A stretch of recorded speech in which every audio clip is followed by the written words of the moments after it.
Assalamualaikum warahmatullahi wabarakatuh. Perkenalkan, nama saya Fadila Mutia, NIM 19031073.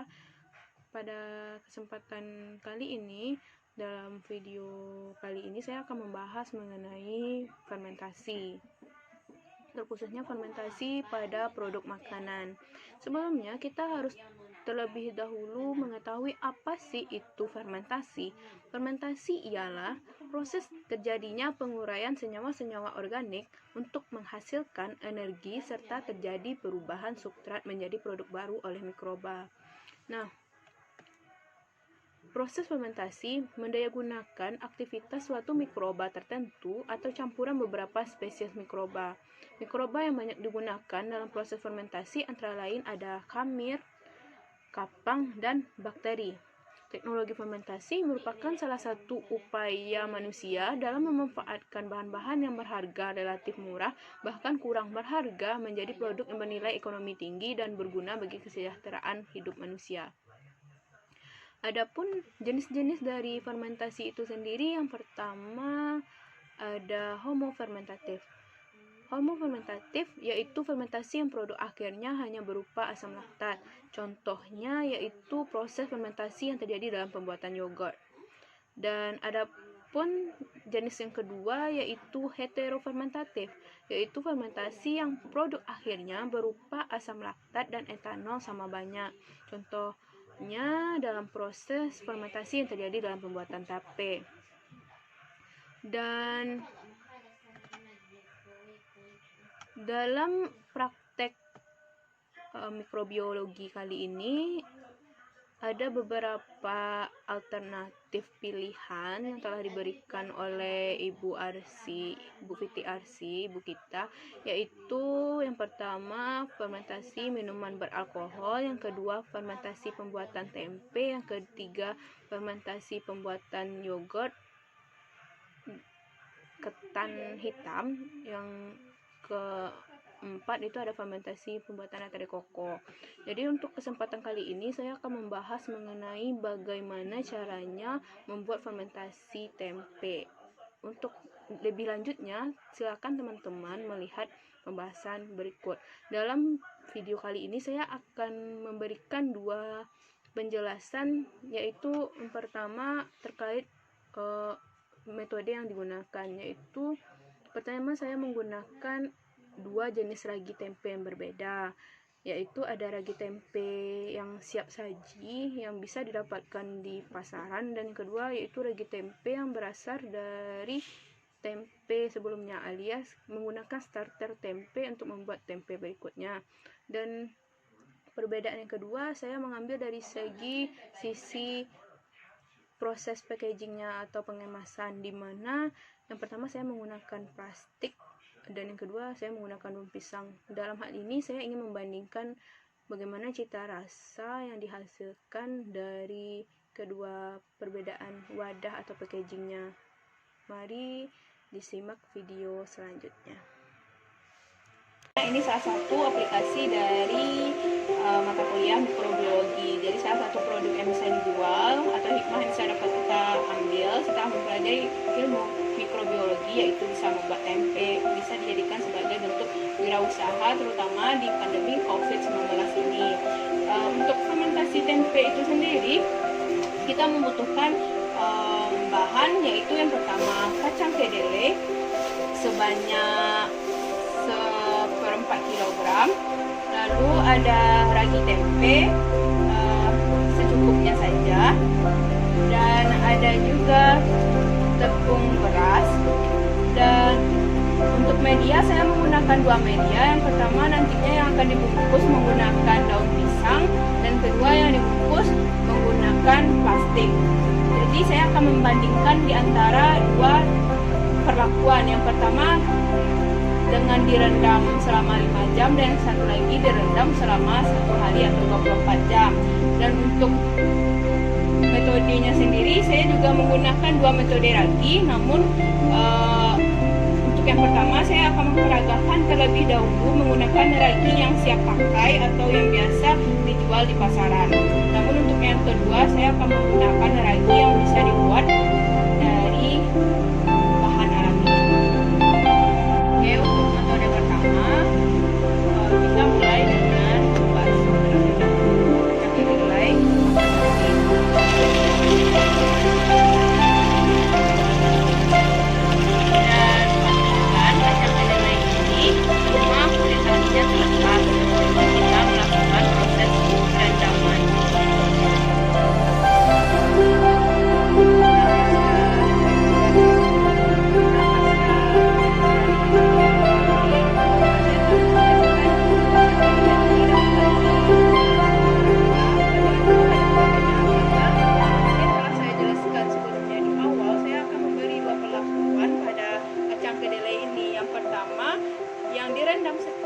selama 5 jam, dan yang kedua, nah inilah hasil setelah direndam selama lebih kurang 5 jam. Sehabis itu sudah saya bersihkan kulit arinya juga. Nah selanjutnya kita masuk ke tahap selanjutnya, yaitu tahap perebusan. Kita cukup merebus kacang kedelai ini selama 5-10 menit.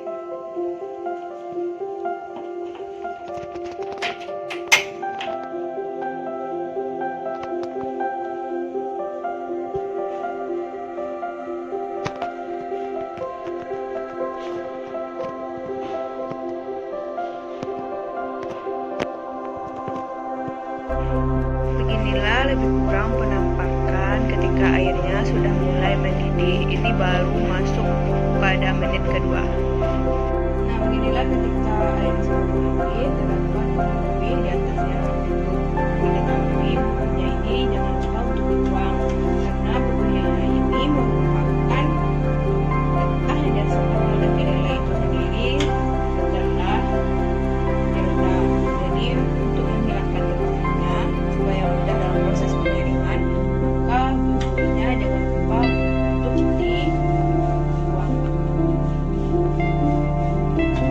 sembari menunggu proses perebusan selama kurang 10 menit.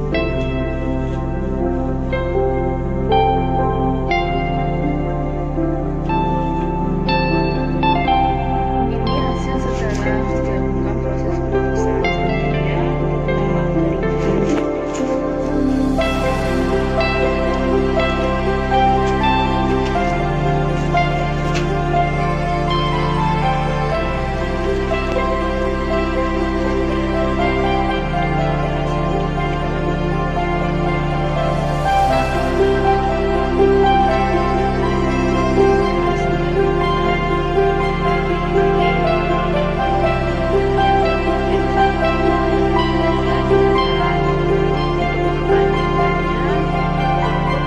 perbandingan 2:1, di mana perbandingan 2 untuk takaran tepung berasnya, sedangkan perbandingan 1 untuk takaran raginya. Jadi lebih kurang untuk takaran tepung segini cukup menggunakan raginya sebanyak ini. Nah, bisa dilihat kan teman-teman. Selanjutnya jangan lupa untuk mencampurkan tepung beras dengan raginya. Aduk sampai merata. Nah, lebih kurang seperti inilah penampakan ketika tepung berasnya sudah tercampur rata bersamaan dengan ragi dan teh. Untuk langkah selanjutnya, silakan dioleskan atau dicampurkan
maupun yang lainnya.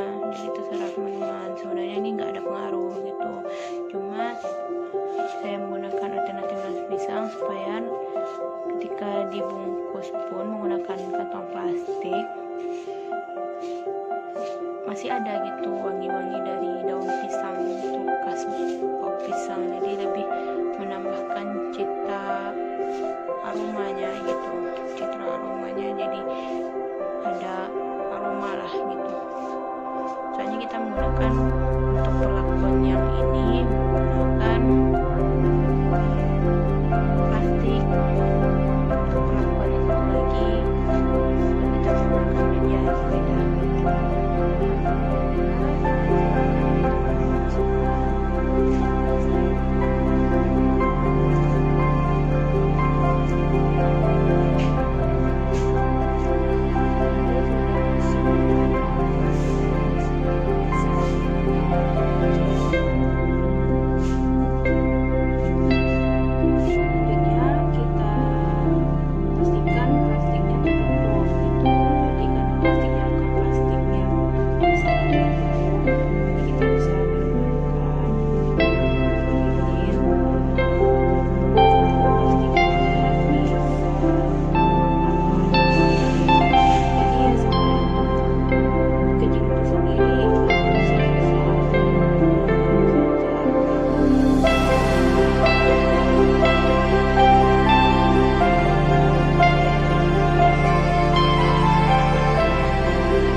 Proses penyatuan antara ragi tempe, tepung beras sama kacang kedelainya gitu, memudahkan kerja si bakteri yang ada pada ragi tempe. Tidak usah banyak-banyak, kasih lubang secukupnya saja. Oh ya, sedikit pemberitahuan sebelumnya, kacang kedelai ini bisa kering lebih kurang setelah pengeringan selama 1 hari, ya boleh katakan lebih kurang 24 jam gitu. Jadi cukup simpel, bisa teman-teman praktekkan juga di rumah. Barangkali yang mau mulai usaha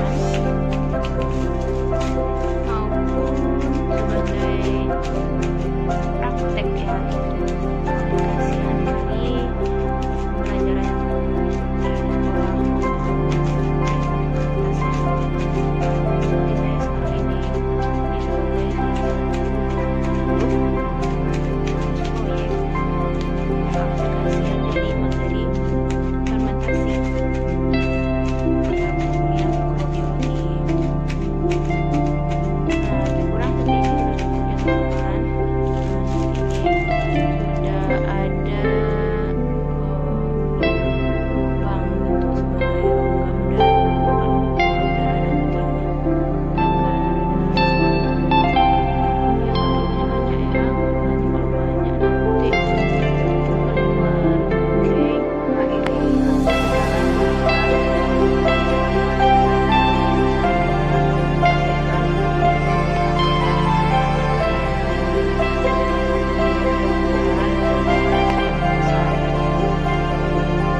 sampai benar-benar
pasti menggunakan alat yang canggih gitu.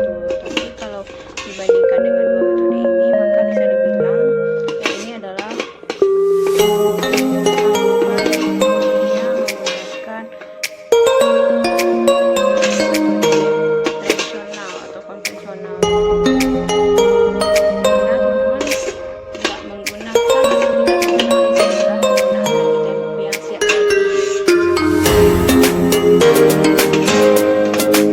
saji.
Benar-benar tipis ya, kalau bisa nggak tebal gitu, setipis mungkin gitu. Nah, tipis kan, tipis.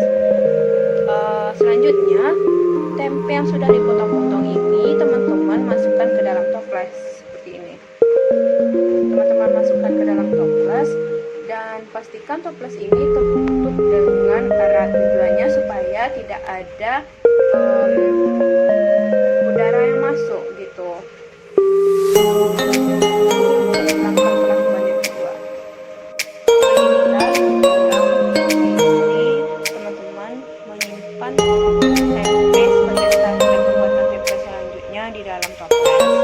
Nah, posisi meletakkannya bahwa toples berada di tempat yang selanjutnya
sebagai inokulator atau starter pembuatan tempe berikutnya.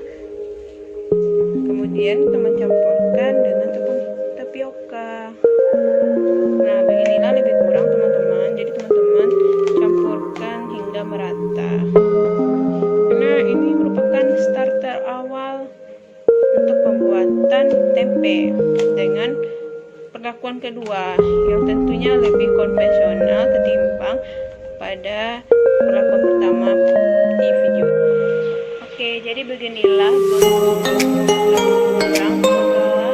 teman-teman campurkan ragi tempe yang telah dicampurkan terlebih dahulu dengan tepung tapioka, lalu teman-teman mengemuri juga kacang kedelai yang tentunya sebelumnya sudah teman-teman pastikan kedelai itu sudah terbuka oleh airnya, begitupun dengan sudah dikeringkan. Jadi lebih kurang seperti inilah bentuk penampakan tempenya. Jadi sederhana, teman-teman bisa menggunakan cara yang tradisional dari segi wadah tentunya akan menghasilkan juga aroma yang lebih khas dari daun pisang